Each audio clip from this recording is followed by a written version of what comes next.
ছিল। দেশে ফেরার আদেশ করা হইলে তিনি দেশে ফেরার জন্য টাকা তুলে কানাডা পালায় যায়।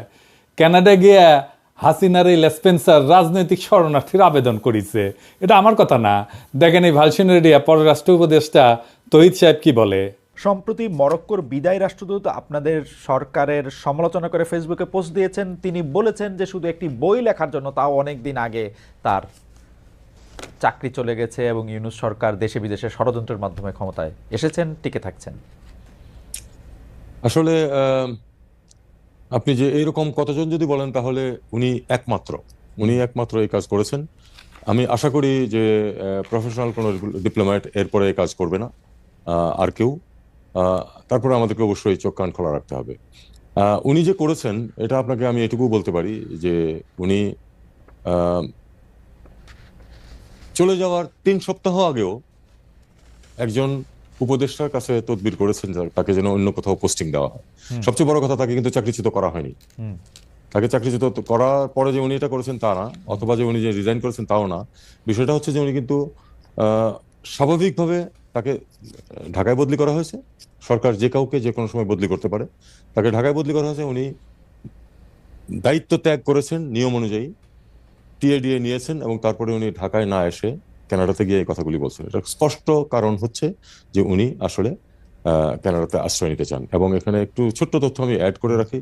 ওনার স্ত্রী এবং এক সন্তান আজকে থেকে 2 বছর আগে সবুজ পাসপোর্ট নিয়ে কানাডায় অবস্থান করছেন, তার সাথে না। তার মানে আসলে তার পরিবার ওখানে রিলোকেট করার ব্যবস্থা উনি 2 বছর আগে থেকেই করছেন। তারই পরম্পরায় আমি মনে করি যে এখন যাতে সহজে উনি আশ্রয় পেতে পারেন, এই জন্য উনি দেশের বিরুদ্ধে এরকম একটি জঘন্য মিথ্যাচার করেছেন।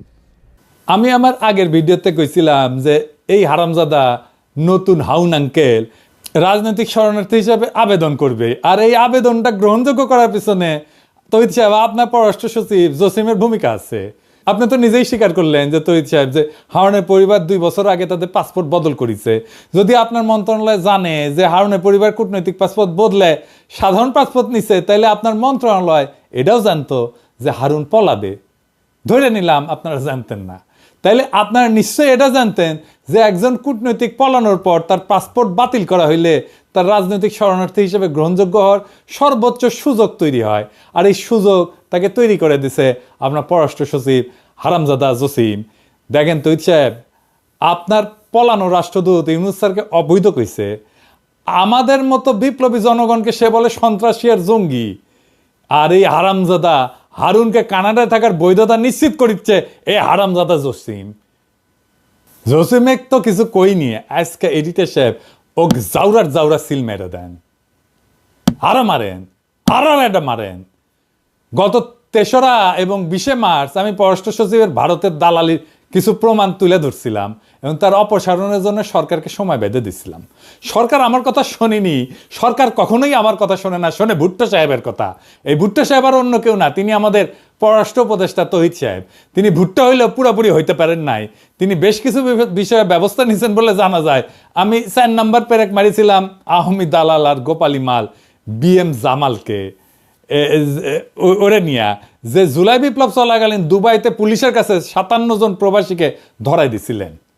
তারে নিয়ে তদন্ত করার জন্য পররাষ্ট্র মন্ত্রণালয়ের সচিব জনাব নজরুল ইসলামকে দায়িত্ব দেওয়া হয়েছে। তিনি তদন্ত করতে দুবাই যাচ্ছেন। তো তদন্ত করতে জনগণের টাকায় দুবাই যাওয়া লাগে? সব ভুক্তভোগী প্রবাসীরা তো এখন দেশে। আমি তো নিজেই প্রমাণ দিয়ে দিচ্ছি। দেখেন এই আওয়ামী ভালসুন কি বলে। স্বাধীনতা বিরোধী এবং জঙ্গি মনোভাবাপন্ন কতিপয় ব্যক্তি এবং কতিপয় ব্যক্তির প্ররোচনায় এই ঘটনাটি তারা ঘটিয়েছে। এটা তো নিজের মুখের কথা। তারপর দেখেন প্রবাসীদের অভিযোগ, যেটা তার প্রবাসী কল্যাণ উপদেষ্টা আসিফ নজরুলকে জানাইছিল গত ডিসেম্বরের শেষে। এই যে শুনেন। আপনারা আমার কথা শুনেন। আমি বুঝতে পেরেছি আপনাদের ক্ষোভের কারণ আছে। আমার কথাটা শুনেন না ভাই। আপনারা আগামীকাল 3টার সময় আমার সাথে আপনারা 7 জনের প্রতিনিধি আসবেন। আগামীকাল 3টার সময়, আগামীকাল 3টার সময় মন্ত্রণালয় মিটিং হবে। 7 জন আসবেন। ঠিক করে নেন কার কার বিরুদ্ধে কি অভিযোগ আছে। আমি নিজে আপনাদের কথা শুনবো, ঠিক আছে?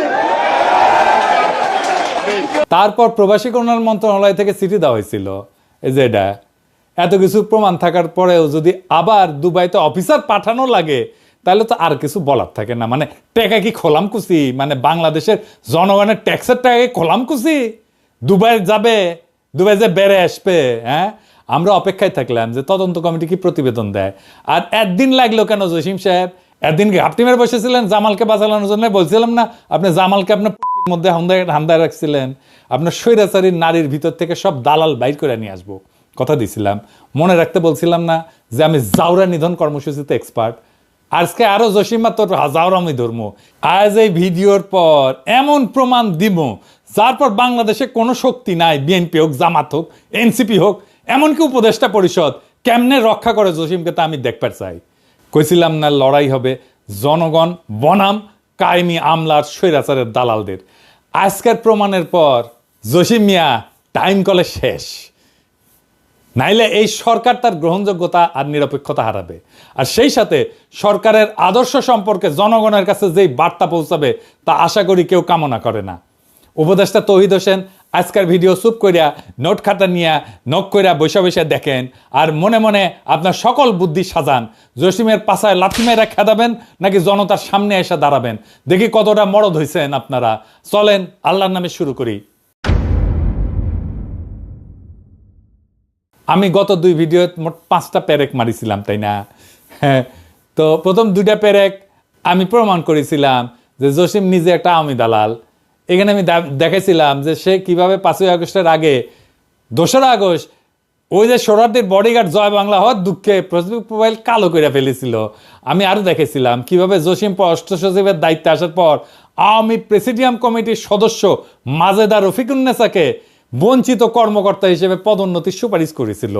তারপর আমি প্রথম এবং দ্বিতীয় ভিডিওতে দেখেছিলাম কিভাবে এই রাষ্ট্রদ্রোহী পররাষ্ট্র সচিব আওয়ামী লেসপেন্সারদেরকে রক্ষা করতেছে, কিভাবে দূতাবাসগুলোকে আওয়ামী পুনর্বাসন কেন্দ্র বানাইতেছে।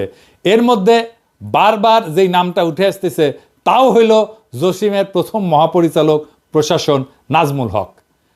আমি নাজমুলরে নিজের আর তার পরিবারের ইতিহাস তুলে ধরেছিলাম, আর এই পাক্কা আওয়ামী দালালের চাকরিচ্যুতির দাবি করেছিলাম। আর কি কি বলেছিলাম তা পুরো বিষয়টা বুঝতে হইলে আমার এই 2টা ভিডিও দেখে আসতে পারেন। আমি আরও কইছিলাম হাসিনার দালালি কইরা জনগণের টাকায় বেতন নেওয়ার কোনো অধিকার নাই মাথা ব্যথা জসিমের, কিন্তু জনতা আর জসিমের মাঝখানে দাঁড়ায় আছে পররাষ্ট্র উপদেষ্টা তৌহিদ হোসেন সাহেব নিজেই। চলেন দেখি কেন, দেখেন শুনেন। একটি প্রশ্ন দর্শকরা অনেকবার করছেন, সেজন্য প্রশ্নটা করা, সেটা হচ্ছে যে পররাষ্ট্র সচিব, আপনার পররাষ্ট্র সচিব যিনি আছেন, বলা হচ্ছে যে তিনি আওয়ামী লীগের লোক বা অন্য কোনোভাবে, এই ব্যাপারটা আপনি আসলে শুনেছেন কিনা, দেখেছেন কিনা? পররাষ্ট্র সচিবের নিয়োগের ক্ষেত্রে আপনার কোনো পছন্দ ছিল কিনা, আছে কিনা? দেখুন, পররাষ্ট্র সচিবের নিয়োগে পররাষ্ট্র উপদেষ্টার কোনো পছন্দ থাকবে না, এটা তো হতে পারে না। এটা খুবই স্বাভাবিক। পররাষ্ট্র সচিব অবশ্যই আমি আমার পছন্দের ব্যক্তি বলেই এবং আমি তাকে যোগ্য বলে মনে করি বলেই তিনি এই পদে আসীন হয়েছেন। আর একটা কথা আমি আপনাকে বলি, যে কেউ যে কোনো অবস্থানে ঢুকলেই, এখন তো যেহেতু সোশ্যাল মিডিয়া খুব অ্যাক্টিভ, মুহূর্তের মধ্যে তার বিরুদ্ধে বিভিন্ন ধরনের বিষোদ্গার চলতে থাকে, কিছু সত্য কিছু মিথ্যা, কিছু এর মাঝামাঝি। তো আমাদেরকে এটা এভাবেই দেখতে হবে। হয়তো অন্য কাউকে পররাষ্ট্র সচিব হিসাবে দেখতে কারো ইচ্ছা ছিল, তিনি হয়তো সন্তুষ্ট হননি, তিনি এটা বলতেই পারেন। তবে আমি এটুকু বলি যে উনি তার দায়িত্ব সঠিকভাবে পালন করছেন এবং উনি আওয়ামী লীগের লোক কোট অ্যান্ড কোট, এরকম কোনো প্রমাণ আমার কাছে নেই। আমাকে তৈরি সাহেবকে ধন্যবাদ, তিনি অবশেষে স্বীকার করেছেন যে তিনি তার পছন্দের ব্যক্তিকে পররাষ্ট্র সচিব নিয়োগ দিচ্ছেন, যেখানে বিপ্লবের পর আপনার উচিত ছিল সবচেয়ে যোগ্য ব্যক্তিকে পররাষ্ট্র সচিব হিসেবে নিয়োগ দেওয়া। সেখানে আপনি যে ব্যক্তিকে পছন্দ তারই আপনি নিয়োগ দিচ্ছেন, যা আপনার নৈতিকতাকে প্রশ্নবিদ্ধ করছে যথেষ্ট। আপনি তো শপথ নিয়েছিলেন অনুরাগ বা বিরাগের বশবর্তী হইয়া কোনো সিদ্ধান্ত নেবেন না। পছন্দ মানে তো অনুরাগ, এটা বুঝেন। কোনো অবজেক্টিভ ক্রাইটেরিয়া তো আপনি তাকে নিয়োগ দেন নাই। ধরেন তৈরি সাহেব, আপনার বদলে আমি যদি পররাষ্ট্র উপদেষ্টা হইলামই, তাহলে কি আমি মনিকা বেলিচ্চিরে পররাষ্ট্র সচিব বানাতে পারবো? হ্যাঁ, দেবেন বানাতে, আমার তো পছন্দ তারে দেবেন বানাতে। আপনি তো বিএনপি থেকে সুপারিশপ্রাপ্ত উপদেষ্টা, আর নিছেন বিএনপি থেকে সুপারিশে আসা ভারতের কাছে মাথা ব্যথা একজন পররাষ্ট্র সচিবকে। এই সচিব যে কাজ পারে না তার প্রমাণ আগেই দিছি। এই সচিব যে বিপ্লবের পক্ষে অবস্থান নাই তা প্রমাণও করেছি। এই সচিব যে মিথ্যাচারী এবং জুলাইয়ের ন্যারেটিভ করার যোগ্যতা এবং মানসিকতা নাই সেটা আপনাকে প্রমাণ দিছি। আপনি যেহেতু তারা ডিফেন্ড করিচ্ছেন, তাই ভিডিওতে আমি আপনার প্রত্যেকটা কথা খণ্ডন করব। আমি আবারও প্রমাণ করে দেব যে কেন এবং কিভাবে জসিম ইন্ডিয়া আর আওয়ামী লীগের উদ্দেশ্য বাস্তবায়ন করছে প্রতিনিয়ত। তার আগে চলেন দেখি এই যে তৌহিদ এবং জসিমের পরিচালনায় পররাষ্ট্র মন্ত্রণালয়ের মডেলটা কেমকা। আমি এই সরকারের দায়িত্বে আসার পর থেকে বলে যাচ্ছি যে জেনারেল ওয়াকার ইন্ডিয়ার দালালি করেছে, আর এই কথা আপনাদের বুঝতে সময় লাগলো 7 মাস। এখন প্রমাণ পাচ্ছেন তো, দেখেন ওয়াকারের জন্য মায়া কান্না কাইনতেছে আওয়ামী দালাল হার্পিক মজুমদার। বাংলাদেশ সেনাবাহিনী এখনই তাদের সুবর্ণ সুযোগ যে তাদের এই পোশাক, তাদের এই ডিসিপ্লিন বাহিনীকে যারা প্রশ্নবিদ্ধ করেছে তাদেরকে কঠিন জবাব দেবার। এই 2 টাকার ফকিন্নির বাচ্চারা বাংলাদেশ সেনাবাহিনীকে এইভাবে অপদস্থ করছে, অপমান করছে, এবং একজন বাংলাদেশের নাগরিক হিসেবে প্রতিনিয়ত সেটা সহ্য করছি। কেন সহ্য করব? এখন প্রমাণ পাচ্ছেন তো, যখন দেখেন ওয়াকার বলে যে আওয়ামী লীগ ছাড়া ইনক্লুসিভ নির্বাচন সম্ভব না, ওয়াকার, তৌহিদ আর জসিম একই ভারতের সাজানো দাবার বোর্ডের 2টা ঘোড়া, যাদের লক্ষ্য হইলেও সময় এবং সুযোগ মতো রাজা এবং মন্ত্রীকে ঘায়াল করা। আজকে মেটাফরিক কোনো কথায় যাওয়ার একদম ইচ্ছা নাই, কিন্তু ওয়াকার, তৌহিদ আর জসিম যে এক নীতি দিয়ে চলতেছে তা হইল ভারতের south block model. South block জিনিসটা কি আসেন সেটা বুঝে দেখি। আপনি মাঝে মাঝে শুনবেন সাউথ ব্লক কথাটা। ইন্ডিয়া তার রাষ্ট্র পরিচালনার জন্য কেন্দ্রীয় সরকারের অধীনে থাকা মূল মন্ত্রণালয়গুলোকে 2টা ব্লকে ভাগ করে। নর্থ ব্লক, এই নর্থ ব্লকে থাকে হচ্ছে অর্থ মন্ত্রণালয়, মন্ত্রী পরিষদ, যারা মূলত দেশের আভ্যন্তরীণ বিষয় নিয়ে কাজ করে। আর সাউথ ব্লক, পররাষ্ট্র মন্ত্রণালয় থাকে এখানে, প্রতিরক্ষা মন্ত্রণালয় থাকে এইখানে, অর্থাৎ বিদেশ নীতি এবং প্রতিরক্ষা দেখে সাউথ ব্লক। 8ই আগস্ট যখন সরকার শপথ নেয় তার আগে উপদেষ্টা পরিষদ গঠন প্রক্রিয়াতে একজন ব্যক্তি ছিল, যিনি আর কেউ না, আমাদের জেনারেল ওয়াকার সাহেব, যিনি প্রত্যেক মুহূর্তে ভারতের সেনা প্রধানের সাথে যোগাযোগ রাখতেছিলেন। এটা আমার কথা না, ভারতের সেনাপ্রধানই কয়ে দিছে। I am in touch with the chief of Bangladesh during the time of when this changeover took place.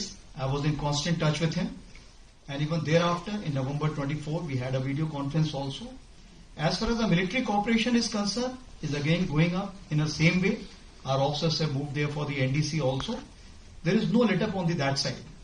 When we talk about the relationship we should talk about when there is an elected government. So as of now, the relationship is with the military is well and perfect. তখন ভারতের model অনুযায়ী বাংলাদেশের south block কল্পনা কইরা general Waker BNP ঘেঁষা লোক দিয়া পররাষ্ট্র বিষয়ে দায়িত্ব প্রদান করে, আর সেনাপ্রধান তো তাদেরই লোক। তৌহিদ সাহেব হইলেন পররাষ্ট্র উপদেষ্টা, আর তিনি বেছে নিলেন পছন্দের মানুষ দেশদ্রোহী জসিমকে, যিনি কূটনীতির পরিপূর্ণ জ্ঞান রাখেন না। বলদ পররাষ্ট্র সচিব এবং তারে দিয়া ভারতের দালালি বাস্তবায়ন করানো সম্ভব। দেখেন না, যখন ওয়াকার এবং সেনাবাহিনী সকল শিষ্টাচার ভঙ্গ কইরা পররাষ্ট্র মন্ত্রণালয়কে অবজ্ঞা কইরা জাতিসংঘের প্রতিবেদনকে চ্যালেঞ্জ করে, তখন আপনারা পররাষ্ট্র মন্ত্রণালয় থেকে কিছুই বলেন নাই কেন? কারণ সাউথ ব্লক মডেল, যার অধীনে আপনারা আওয়ামী লীগের পুনর্বাসনের কাজ করে যাচ্ছেন। কিন্তু জসিম তো ধরা খাইয়া গেছে, তৌহিদ সাহেব আপনিও ধরা খাইতেছেন। আপনার সাউথ ব্লক মডেল ফেল। আপনারা সবাই মিলে দেশের ভাবমূর্তি বিনষ্টে যে মেটিকুলাস প্ল্যান নিয়ে আগাইতেছেন, তা কলে পররাষ্ট্র মন্ত্রণালয়ের পিছন দিয়ে হান্দায় দেবো। আমি পিনাকি যথেষ্ট এক কাজে। ভারতকে বলেন নতুন প্ল্যান দিতে। হাসিনার বাসা তো আপনার দূতাবাস খুঁজে বের করতে পারে নাই, আমি বের করেছি। আপনাদের দিল্লি দূতাবাসে ডিজিএফআই আর এনএসআই থাকে না, ওটা কি বৈশা ল্যাজ মলে? যাদের নিয়োগ দিচ্ছেন তাদের কাজটা কি? কেন আমাদের খুঁজে বের করতে হয় এগুলা? হাসিনা ভারতের ঠিকানা বাইর করতে পারলে আপনাদের প্ল্যান বের করতে পারুন না? আমি কি মনে করেন নিজেদের হারকিউলিস? হ্যাঁ, জসিম তো হারকিউলিস, আর তৌহিদ সাহেব আপনি কি রবিনহুড? আপনাদের স্পেনে এখনো রাষ্ট্রদূত হিসেবে রাখিয়েছেন সারওয়ার মাহমুদকে। এর কি আপনারা চিনতেন না? সেনাবাহিনীতে যেমন কদমভূষি জেনারেল ছিল না এটা, হ্যাঁ, তেমনি আপনার পররাষ্ট্র মন্ত্রণালয়ে কদমভূষি রাষ্ট্রদূত আছে 2টা, আমরা চিনি কলে। হ্যাঁ, তার মধ্যে এটা হইতেছে এটা সারোয়ার রংপুর কারমাইকেল কলেজের ছাত্রলীগের নেতা ছিল এবং 5ই আগস্টের পর থেকে এই রাষ্ট্রদূত এখনো চাকরিতে আছে। কিভাবে? এই রাষ্ট্রদূতের অন্যতম কাজ ছিল প্রফেসর ইউনূসের সাথে স্পেনের সেই বিশেষ সম্পর্ককে বাধাগ্রস্ত করা। সেই রাষ্ট্রদূতকে আপনারা সরাইতে পারেন নাই, যে সারাক্ষণ কদমবুসি করতো, হাসিনারে সালাম করতো পায়ে হাত দিয়া। এখন আবার তারা আপনার রাষ্ট্রদূত বানাইতেছেন ফিলিপাইনে। হ্যাঁ জসিম সাহেব, চমৎকার চমৎকার। হ্যাঁ, আপনারা ব্রাজিলের রাষ্ট্রদূত হিসেবে নিয়োগ দিতেছেন তহিদুল ইসলামকে, যিনি আলগা মোমেনের এতটাই খাস লোক যে তার জন্য আলগা মোমেন কি বলছে একবার শুধু দেখে আসি, আসেন শুনেন। আমার পররাষ্ট্র মন্ত্রণালয়ে আমাদের অনেক ডিপ্লোমেট আছে। আমাদের একজন diplomat, he is a success story. সে মেডিকেল ডাক্তার, সে ঢাকা থেকে এমবিবিএস পাস করে তখন সে ফার্স্ট হয়। তারপরে সে যখন অ্যাডমিনিস্ট্রেটিভ পরীক্ষা দেয় ওইটাতে সারা বাংলাদেশে ফার্স্ট হয়। তারপরে তার বেচের ফার্স্ট বয়সে, অত্যন্ত ভালো তুকর ছেলে। এখন ওরে ঠেনে কিভাবে নামানো যায় তার জন্য তার মন্ত্রণালয়ের লোকজনই, তারই বন্ধু বান্ধবরা কন্টিনিউয়াসলি করে। বাংলাদেশ 4টা বড় বড় ইউএনএতে 4টা বড় রেজলিউশন নেয়। একটা হচ্ছে আমাদের ওই যে কালচার অফ পিস, হ্যাঁ, সংস্কৃতি, শান্তির সংস্কৃতি। আর দুটো বড় নেয়, একটা হচ্ছে গিয়ে অটিজম এন্ড আদার ডিসাবিলিটিজ, এর উপরে একটি মাননীয় প্রধানমন্ত্রীর অত্যন্ত প্রিয় রেজলিউশন। আরেকটা হচ্ছে পিপলস এম্পাওয়ারমেন্ট, মানুষের ক্ষমতায়ন। এই দুটো প্রপোজাল, এই ছেলে, ও তখন কাউন্সিলর ছিল ইউএনওতে, এবং সে অসম্ভব তুখর ছেলে, অত্যন্ত ব্রাইট এন্ড ইন্টেলিজেন্ট। তাকে আমরা নমিনি করি, সে আমাদের বর্তমানে অ্যাম্বাসেডর ইন সিঙ্গাপুর। তাকে আমরা কিসে দেই, এই যে ভিয়েনাতে। সেখানে যেহেতু মাল্টিন্যাশনাল কাজ আছে, আমাদের ধারণা, আমাদের যেমন ইউনিডো আছে ওখানে, আমাদের দেশে ইউনিডো কোনো কাজ করে না। এটা UNIDO is a great institution, যাতে ইন্ডাস্ট্রিয়ালাইজেশন। আমরা এই জন্য সিদ্ধান্ত নিলাম ওকে ওখানে দেব, because he is a doer, he is a performer. কিন্তু তার শত্রু আছে, শত্রু ওখানে গিয়ে, সে যখন মিলানে কাউন্সিল জেনারেল ছিল, চায়নাতে ছিল কাউন্সিল জেনারেল থাকা অবস্থায় কোনো একটা মেয়েকে তার পিছনে সে বেচালেন, তো একটা পিছনে লাগাইয়া দেয়, লাগায় একটা কেলেঙ্কারি করার চেষ্টা করে।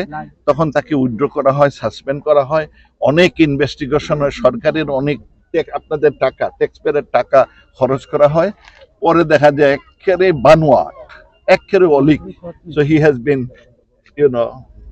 প্রুভড যে সব বানোয়াট। তারপরে এইরকম, তারপর তার প্রমোশন হয়, তার অ্যাম্বাসেডর হয়। এখন তার বিরুদ্ধে আবার লাগছে একদল, তারই বন্ধু বান্ধব হবে, আর নাইলে পত্রিকায় গুলে যাবে। হি is a very good officer, আমি যতদিন আছি আই উইল ডিফেন্ড। হাসিনা পছন্দের কাজ করছে, আলগা মোমেন যাকে সবসময় ডিফেন্ড করবে এমন লোকের ডিফেন্ডার হইল এখন তহিদ সাহেব আর জসিম সাহেব। আপনারা ওরে ব্রাজিল পাঠাতেছেন একটা গভীর ষড়যন্ত্রের অংশ হিসেবে।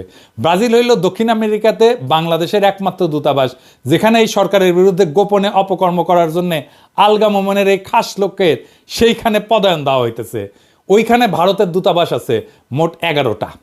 ব্রাজিলিয়াতে আছে, রিও ডি জেনেরোতে আছে, বুয়েন্স আয়ার্সে আছে, সিলিতে আছে, গায়নায় আছে, কলম্বিয়াতে আছে, ইকুয়েডরে আছে, পেরুতে আছে, সুরিনামে আছে, ভেনেজুয়েলাতে আছে এবং প্যারাগুয়েতে আছে। তার মানে ভারতের সাথে অবাধ তথ্য পাচারের জন্য আর কি লাগে, যেখানে যা করা দরকার বা ভারতের যেসব বুদ্ধি ঢাকাতে বা দিল্লিতে পাচার করা দরকার, তার জন্য এক তৌহিদি ভরসা। আর তৌহিদ তার মাথা ব্যথা লুচ্চা সচিব জসিম উদ্দিনের ভরসা উঠতেছে এই ব্রাজিলে পাঠানো নতুন রাষ্ট্রদূত। আর এটা বলি, আপনার ব্রাসেলস মিশনে বিজয় দিবসের অনুষ্ঠানে পলাতক পররাষ্ট্রমন্ত্রী হাসান মাহমুদের ছোট ভাই যে আওয়ামী দলবল নিয়ে দূতাবাসের অনুষ্ঠানে গেছিল, তার বিষয়ে আপনি কোনো ব্যবস্থা নিচ্ছেন? নেন নাই। কেন নেন নাই? তখন দূতাবাসের দায়িত্ব ছিল প্রীতি রহমান, যাকে আপনারা দিল্লিতে উপ হাই কমিশনার পদে পদায়ন করেছেন। কি সুন্দর সব অঙ্ক মিলে যেতেছে। প্রীতি রহমান তো দিল্লিতে হাসান মাহমুদের বার্তা পৌঁছে দিবে আপনাদের গডমাদার গণহত্যাকারী হাসিনার কাছে। ব্রাসেলস দূতাবাসের এই কাজ নিয়ে আমি ফেসবুকে পোস্ট করেছিলাম, কিন্তু আপনার হারকিউলিস পররাষ্ট্র সচিব তো একেবারে নির্বিকার। কি জবাব দিবেন আপনি তহিদ সাহেব? আমার কথা কি সত্য, মিথ্যা, নাকি আংশিক সত্য, নাকি আংশিক মিথ্যা? কি তহিদ সাহেব, কথা বাইরে হইতেছে না মুখ দিয়া? আসেন এবার তহিদ সাহেবের সকল কথা খণ্ডন করি। আওয়ামী লীগের আরেক সফট লেসপেন্সার খালেদ মহিউদ্দিনকে সাক্ষাৎকার দিচ্ছেন, তাই না? আমি কয়টা বিষয় খুঁজে পেয়েছি। 1 নম্বর হইতেছে ওইখানে যা কইছেন পররাষ্ট্র সচিব আপনার লোক। 2 নম্বর, পররাষ্ট্র সচিবের বিষয়ে সমালোচনা করে যারা, কারণ তারা অন্য কাউকে পররাষ্ট্র সচিব দেখতে চায়। 3 নম্বর, পররাষ্ট্র সচিবের বিরুদ্ধে আনা অভিযোগগুলা কিছু সত্য, কিছু মিথ্যা, কিছু আংশিক সত্য আর কিছু আংশিক মিথ্যা। 4 নম্বর, পররাষ্ট্র সচিব ভালো কাজ করছে এবং আপনি তার আওয়ামী সংশ্লিষ্টতার কোনো প্রমাণ পান নাই। চলেন আপনার প্রমাণ দিয়ে আগে শুরু করি। আপনার মন্ত্রণালয়ের ওয়েবসাইট দেখে আসি।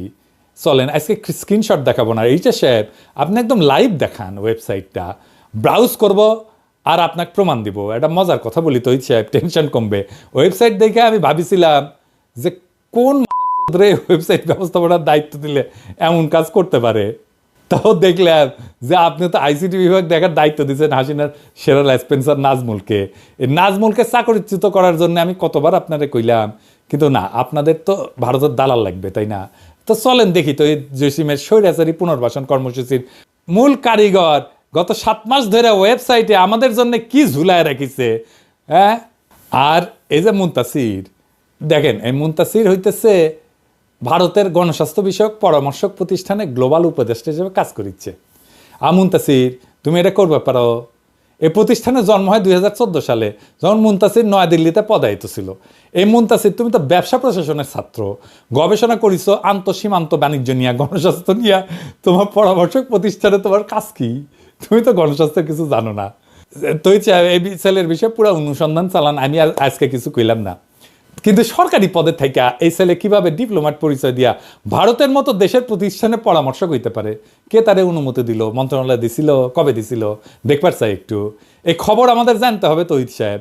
পররাষ্ট্র মন্ত্রণালয়ে ভারতের প্রতিষ্ঠানের পরামর্শক থাকবে, এটাই জাতি মাইনে নেবে না।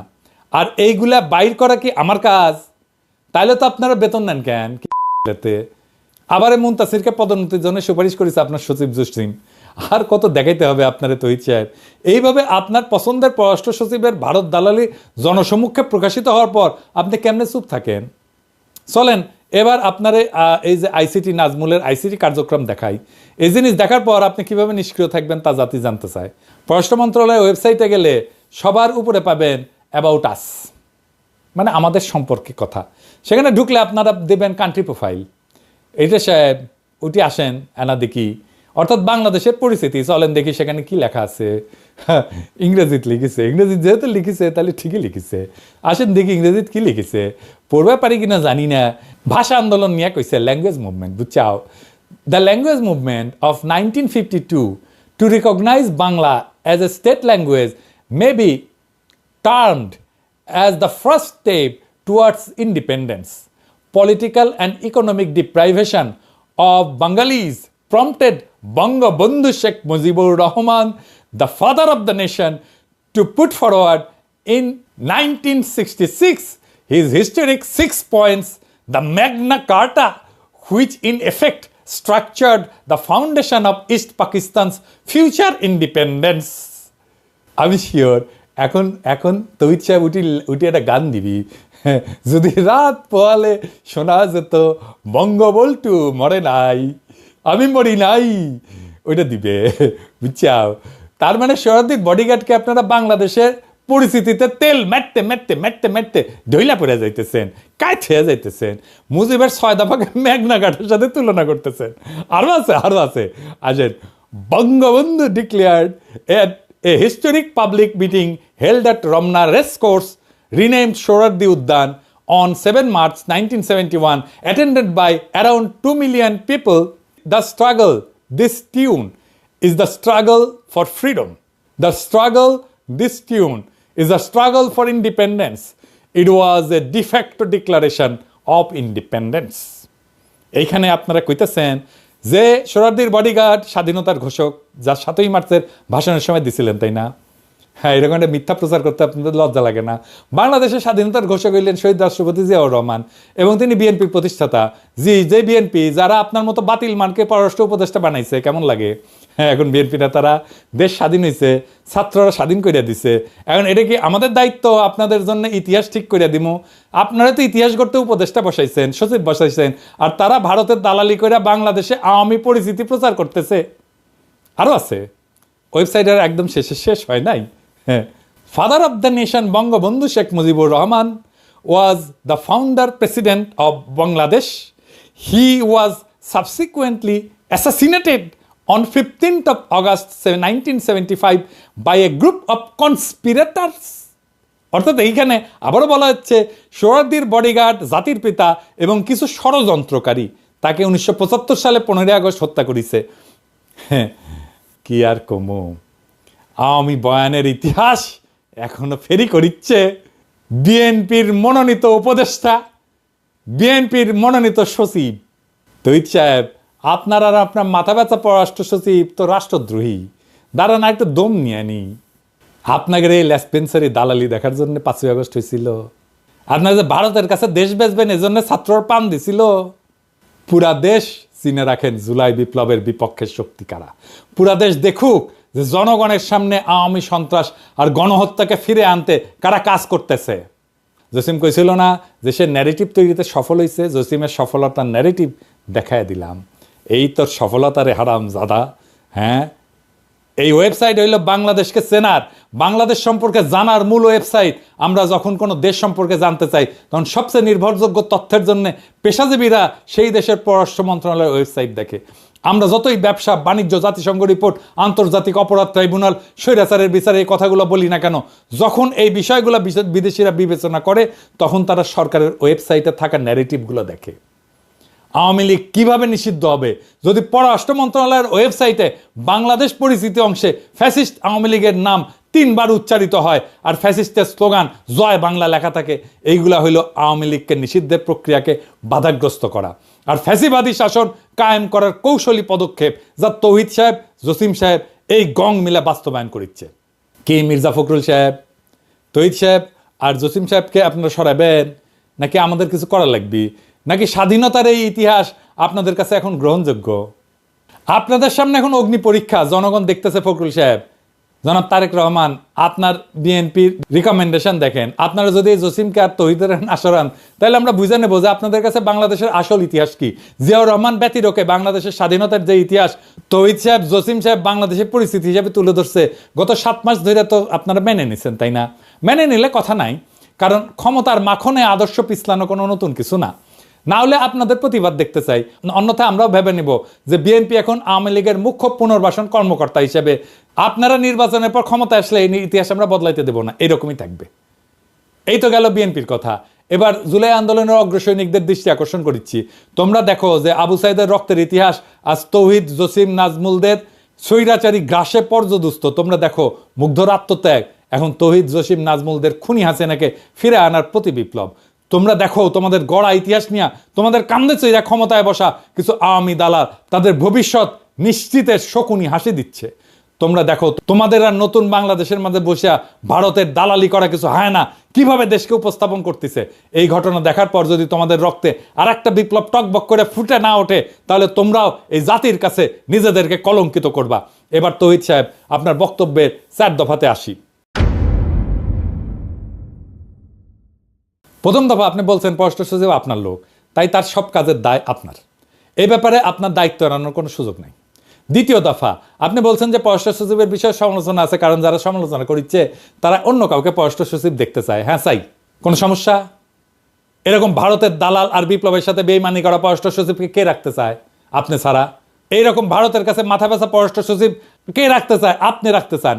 এরকম হাসিনার আওয়ামী দালাল পররাষ্ট্র সচিবকে রাখতে চায় আপনি। আমি ভাবছিলাম জসিমের প্রতি একটু সদয় হব। গত 4 মাস ধরে ওয়েবসাইট দেখতেছি, শুধরানোর সুযোগ দিছি, কিন্তু আপনার হারকিউলিস জসিম সেই কথা বুঝে নাই। আমি এমনি কথা কই না তৌহিদ সাহেব, জসিমের যেন চাকরি না যায়, মানে পরিবার নিয়ে যেন ঠিক মতো চলতে পারে, সেই জন্য তার প্রতি দয়া করে সব কথা বলি নাই। আপনি জসিমের পক্ষে চ্যালেঞ্জ করে আমাকে অনেক কথা বলতে বাধ্য করেছেন, লাগলে অডিও ভিডিও কিছু বাদ দিব না। তবু জসিমের মতো রাষ্ট্রদ্রোহীকে দিয়ে পররাষ্ট্র মন্ত্রণালয় চালাইতে পারবেন না, ফুল স্টপ। আমি কইছি না জান কালা কালা কইরা দিব, শুরু কইরা দিছি কলে। আমাদের কোনো পছন্দ নাই। আমরা সেরা অফিসারকে চাই যে আপনাদের অপকর্ম মুইসা প্রফেসর ইউনূস স্যারের নেতৃত্বে সরকারের কূটনৈতিক অবস্থান তৈরির জন্য কাজ করবে এবং বিপ্লবের সঠিক ন্যারেটিভ তুলে ধরবে। তৃতীয় দফা, পররাষ্ট্র সচিবের বিরুদ্ধে আনা অভিযোগগুলো কিছু সত্য, কিছু মিথ্যা, আর কিছু আংশিক সত্য আর আংশিক মিথ্যা। বলেন কোনটা কোনটা মিথ্যা? জসিমের মাজেদা রফিকুন্নাসকে সুপারিশ করা মিথ্যা? জসিমের ফেসবুক পোস্ট মিথ্যা? 2রা আগস্ট না হয় তিনি আওয়ামী লীগের চাপে এই কাজ করছেন, কিন্তু আপনার কয়জন রাষ্ট্রদূত এই কাজ করেছেন? খুব বেশি হলে 6 থেকে 7 জন। সব চাপ খালি জসিমের উপরে, তাই না? এত মিথ্যা কথা কিভাবে বলেন তৌহিদ সাহেব?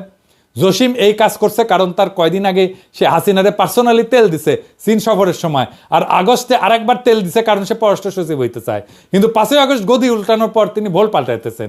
তারপর আসেন আপনার ওয়েবসাইটে শেখ হাসিনার নিউরাল নেটওয়ার্কের প্রেতাত্মা ঘুরে বেড়ানো কি মিথ্যা? লস অ্যাঞ্জেলেসে থাকা সামিয়া, আলাউদ্দিন আর টরেন্টোর কনসাল জেনারেল ফারুক, এরা কি মোমেন শাহরিয়ার আলমের দোসর ছিল না? ফ্লোরিডার কনসাল জেনারেল সোহেলি কি জুলাই বিপ্লবের সময় পররাষ্ট্র মন্ত্রণালয়ের মুখপাত্র ছিল না? ছাত্রদের বিপক্ষে সে কি কথা বলে নাই? হাসিনার সহকারী প্রেস সচিব সারোয়ার আলম সরকারের পরিচালক পদে পদায়ন এবং পদোন্নতি কি মিথ্যা?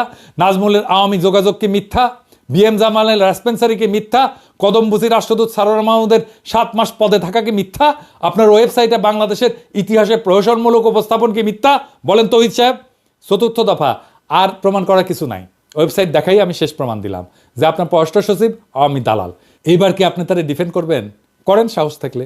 পুরা দেশ আর দেশের জনগণ দেখবে তখন পররাষ্ট্র মন্ত্রণালয় তার সর্বোচ্চ নেতৃত্ব আওয়ামী লীগের দালালি করতেছে। তখন আমরা জনগণ এবং রাষ্ট্রের সাংবিধানিক মালিক এই মর্মে সিদ্ধান্ত নিব যে আমাদের টাকায় পররাষ্ট্র মন্ত্রণালয়ের কোনো বরাদ্দ হবে না। হাসিনার দালালি করলে ভারত থেকে টাকা আইনা করেন তৈরি সাহেব। বাংলাদেশের টাকা না, বাংলাদেশের ট্যাক্সের টাকায় দালালি করা যাবে না ভারতের। আর তা না হইলে এই ভিডিও প্রকাশের 48 ঘন্টার মধ্যে জসিম নাজমুলের পাশায় লাঠি দিয়া মন্ত্রণালয় থেকে বাইর করেন, নইলে আমরা আপনাদের সরানোর এক দফা আন্দোলনে নামবো। পররাষ্ট্র মন্ত্রণালয়ের সামনে গরু ফেলামো আর জিয়াফত দেবো, গরু ফেলামো আর জিয়াফত দেবো। ভারতের দালালি করা একদম হান্দায় দেবো পিছন দিয়া। 2 বার বলছি, এই শেষ কথা আবারও বলতেছি, জসিম আর এক মুহূর্ত পররাষ্ট্র সচিবের পদে থাকতে পারবেন না। ইউনূস স্যার আর উপদেষ্টা পরিষদ, আপনারা আমার কথা শুনেন নাই। আপনারা জসিমরে পররাষ্ট্র সচিব রাখছেন এই বাটপার আপনাদের চোখের সামনে বৈশা তার মন্ত্রণালয়ের ওয়েবসাইটে আওয়ামী দালালির প্রমাণ রেখা ঘুরে বেড়াতেছে। আর আপনারা জসিমের নিয়ে উপদেষ্টা পরিষদের মিটিং করেন। জসিম যদি পররাষ্ট্র সচিব থাকে তাহলে আপনাদের মুখে বিপ্লবের সপক্ষে আর কোনো কথা শুনতে চাই না। আমি আর ডেডলাইন দিব না, আমি এখন সময় দেখব কত তাড়াতাড়ি এই জাতির কলঙ্ক মোছার কাজে আপনারা হাত দেন। আমরা ফলাফল দেখব। না হলে আমি যদি লোকজন নিয়ে পররাষ্ট্র মন্ত্রণালয় ঘেরাও করি আর লাঠি দিয়া তৌহিদ জসিমরে পররাষ্ট্র মন্ত্রণালয় থেকে বের করি, আমাদের দোষ দিবেন না। ওর ছায়া আমরা দেখতে চাই না, এক মুহূর্ত না। বিপ্লবের বিপক্ষের শক্তিকে চেয়ারে বসায় রেখা আর যাই হোক নতুন বাংলাদেশ হবে না। ঈদের আগে বাংলাদেশের জনগণকে জসিম মুক্ত পররাষ্ট্র মন্ত্রণালয় আপনি উপহার দিতে পারেন নাই, ঈদের পরে দেন। এবার জনতাকে ঈদের উপহার দিলেন, জনতা ঈদের উপহার নাই কিছুদিন পরেই নিল, খুশি হইল। হয় বাংলাদেশে আওয়ামী মুক্ত পররাষ্ট্র মন্ত্রণালয় থাকবে না, নয় আমরা জনগণ থাকবো। দেখি কার শক্তি জয়যুক্ত হয়। কথা ফাইনাল।